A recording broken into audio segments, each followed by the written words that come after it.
I feel like this has to be the first time I could understand what Kong was thinking the entire movie. There's this scene in the film where he's got to meet up with a roided up Godzilla who is in full I gotta punch something mode and comes at Kong all aggro-like. And Kong's like, bro, it's me, bro. It's me. Come on. We know each other.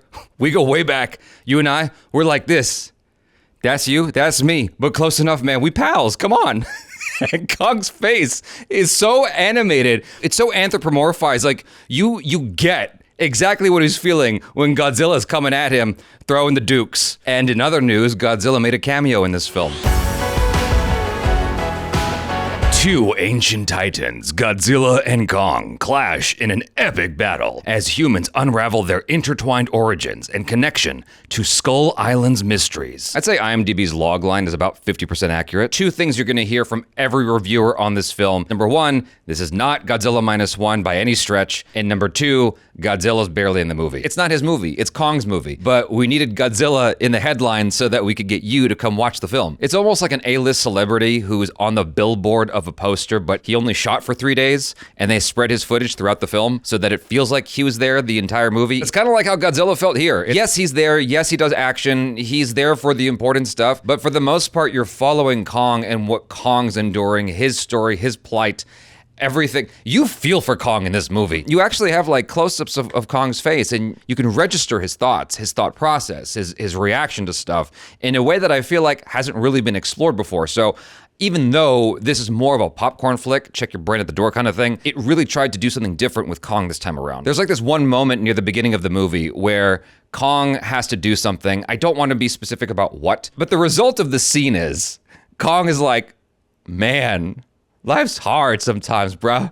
Like, you see his face, and it's just like, he's so just like exhausted. He's like, he's been through it. He's been through a lot. He's just trying to get by. He's kind of lonely. You know, you feel exactly what he feels. And it's almost like Kong is the most relatable character in this entire movie, which is insane because he's not human, but he feels human. One of my long running complaints with a lot of these new monster films, any monster film really, like you look at the Jurassic World trilogy, a lot of these movies lack a good human element that you feel connected to, that you feel like you care about. It's almost like, just screw the humans, they can go kick rocks. You just want to see the monsters do their thing and, you know, unleash destruction, unleash hell.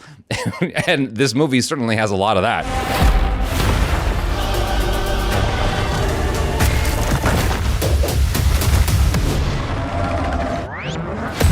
There's a lot of like just environmental damage happening, and it kind of makes you question how you should feel about the situation, because clearly people be getting killed in this, like just as a collateral damage. But the human element here is present and less annoying than I feel like I got in other MonsterVerse films. With the previous Godzilla Kong film or whatever, the more recent iterations with Millie Bobby Brown and all that stuff, I just didn't care about the human element so much. It just felt like a waste of energy and time, and it was trying so hard to be funny, obnoxious in a way that wasn't amusing, just off-putting. This film, I felt like, tried to give you that human element a little bit more than you might be used to, but it's still favoring the crazy.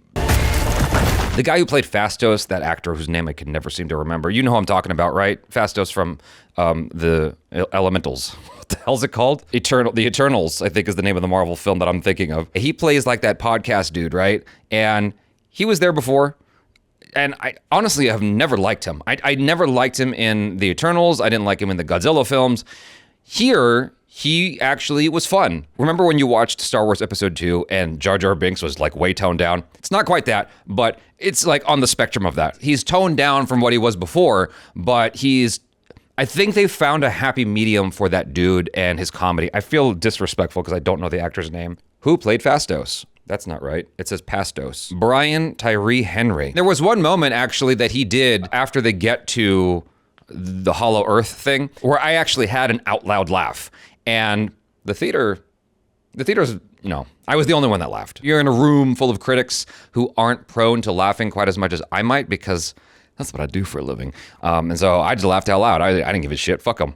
Like, I thought that shit was funny. Yeah, he got a chuckle out of me. So there's this like nerdy thing that I've been wanting to talk about. One thing that these filmmakers need to change up is their aspect ratio. There's a video called Why Jurassic Park looks better than its sequels. I think that's the name of it. One of the things that informs why Jurassic Park looks better and why Jurassic Park arguably looks better than this movie is the aspect ratio. Most films are 2:3:5 or wider, unless you're going IMAX or fake IMAX, which is what Marvel does, right? Funny enough, the fake IMAX is closer to what I'm talking about, which is 1:8:5 or something like that. The reason why the taller aspect ratio is better for these kinds of films is because you're dealing with characters that are taller, that are bigger. These films could do with being in a taller aspect ratio. Watch the video by Films and Stuff, and it'll break it down for you much better than I can articulate in 10 seconds. Perhaps if I watched this in IMAX, I would feel the experience a little bit better. The scaling is one of the things that is sort of messed up with these movies, and I wish would improve. After a while, you sort of lose your sense of scaling. Outside of one or two scenes,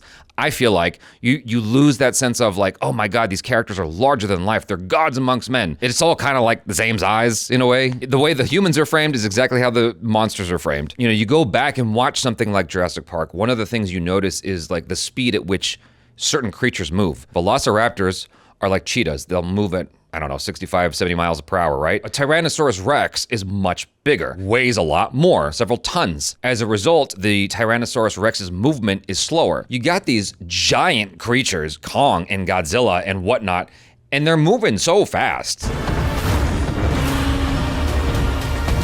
They're moving just as fast as humans are. Remember that scene in Ants when Woody Allen and Sharon Stone encountered a human being, right? And the human's foot comes into frame and it's like really slow and then they get caught in the gum at the bottom of the shoe and whatever. There is this sense of grandness and scale, and it's like this human, you get the perspective of what a human looks like to an ant. The human being is larger than life. The way a human was represented in Ants feels so much more epic than the way Godzilla and Kong are represented in this film. That's not an issue that's limited to this. I feel like that's an issue we've been seeing. The only thing that gives you a sense of scale is when Kong and Godzilla are next to buildings, because we know what a building looks like in real life. And so when you see them next to a building, there's a scale. And it's like, oh, okay, they're pretty big. Oftentimes, you're not even seeing humans in the frame. You're seeing maybe cars and stuff like that. Cars are getting flung here and there.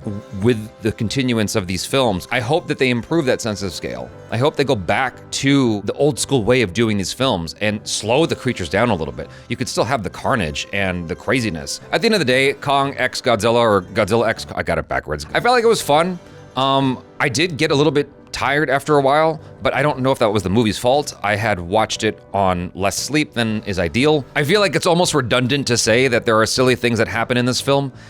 There are silly things that happen in this film. It's like, but you just go with it. You're not expecting the gravitas, the realism that you would get with -1. You're not expecting the human character development that you get with -1. It's not aiming for something that is supposed to like really get inside your soul and stay with you forever. It's aiming to just be check your brain at the door fun with a little bit more. I feel like you're gonna watch this once and then you'll be done with it. That's kind of how it is by design. I wish it was more than that, but there's not much I can do about it other than say that here. So either way, I had a good time. I enjoyed myself. I wish I enjoyed myself more. Rawr.